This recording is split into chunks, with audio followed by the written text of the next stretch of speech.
工程收入与支出，在收入的部分，系统提供清晰，并且呢可以呈现个别工程它的收入。在支出的部分，系统会列示工程支出的成本，也可以根据实际上支付的金额来看工程成本。在工程利润的统计上面，系统提供即时统计更新的功能，随时查询，随时帮我们做最新资料的统计。在收入与支出与工程利润上面的这些资料的统计分析，首先我们来介绍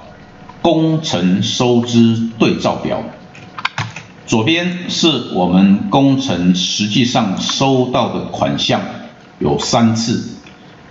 右边是我们实际上支付出去的款项，支付的对象是谁？底下呢会有我们收到的款项的合计，右侧呢是支付出去实际上支付款项的金额。另外，我们也提供了2个角度的工程利润，一个呢是未含税的工程利润，另外一个是含税金额的工程利润。最后底下会将我们所查询的可能不止一个工程的工程收支对照表，有可能同时有10个工程的查询，最后系统会把我们所查询的不管几个工程，它都会帮我们做一个总合计。接下来我们来看一下在资金调度与借贷的管理。在土方工程营运的时候，我们不只是要承揽这些土方的工程所要支付的相关的工程成本，可能是人工，可能是工程款，可能是材料款，这些相关种种的工程成本必须要有资金的运作。那在资金上面，我们也会跟银行合作做融资，那跟银行所融资的这些款额，在进行一段期间，我们必须要随时的掌控说，目前我们跟几家银行合作来进行融资，借款的总金额是多少，已经偿还到几期，偿还到多少的本金利息。那目前为止尚有多少的融资贷款尚未支付？在系统的会计传票可以让我们进行简单的输入，就可以达到我们要进行资金调度管理的目的。首先呢，我们在银行借款的时候，可以来输入会计传票，进行借款的分录，并且我们将应该支付的利息来列在分录里面。输入完了历账的会计传票之后，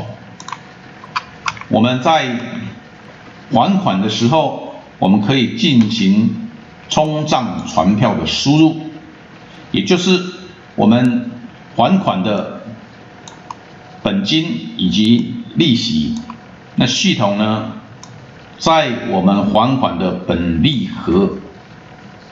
其中另外的一笔会计传票的分录，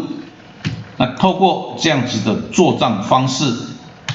可能我们是每一个月来支付每一期的还款，那我们可以透过会计传票拷贝的功能，可以将各期的还款的冲账传票，以快速拷贝的方式进行。那在查看的时候，可以透过会计传票综合查询的功能，我们可以根据我们的银行借款以及利息的应付利息的会计科目查询，那系统它就会帮我们快速的统计，在本金跟利息总计我们所要支付银行的金额是多少。目前为止，已经我们本利已经还了多少款额，那现在还有多少的金额尚未支付。那同时在每笔分录上面都会有根据日期的每一笔分录帮我们列示出来，可以让我们快速的透过综合查询，就可以掌握我们在银行资金调度的明细的管理。那另外，在针对这些大型的机具或机械设备，我们以分期付款采购。那当我们在做控管的时候，可能我们同时间有好几台的，例如我们的挖土机，来进行分期付款的采购，我们可以从系统里面非常明确清楚的，让我们可以追踪目前我们这一台机械设备分期付款的状况，我们采购的总金额已经缴了几期了，尚有多少的金额还没有缴纳。我们从采购的时候输入这一台机具我们所要支付的，例如说在画面的举的例子，有12期的款项必须要支付。那在我们各期每个月，假设是每个月去支付，那支付的状况从这一张采购跟我们已经计价的报表上面的比较出来说，我们采购了这12期，那目前已经支付了，已经缴了3期的分期付款的款额。好，以上我们先针对上述的那3个单元的功能模组介绍，后续我们将继续的来介绍其他的单元。